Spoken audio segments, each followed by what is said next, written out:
The Department of Homeland Security has issued an emergency action notification for Los Angeles, California. Effective July 22, 2027 at 3:44 p.m. Take immediate action to protect yourself and everyone in your area. Please remain calm. A dangerous being could be possible to enter your area. Stay safe and stay alert. Messages and updates will be given as soon as more information becomes available. Stay.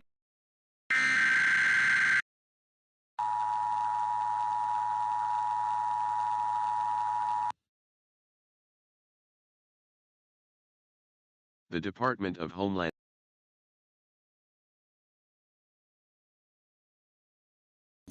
Breaking news. Unconfirmed reports are flooding in of a large, unidentified entity sighted near Griffith Observatory.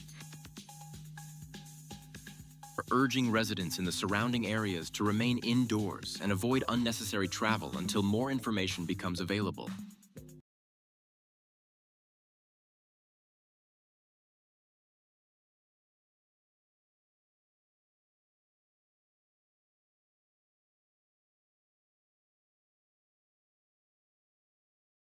Go outside, go outside, go outside, go outside, go outside, go outside, go outside, go outside, go outside, go outside, go outside, go outside, go outside, go outside.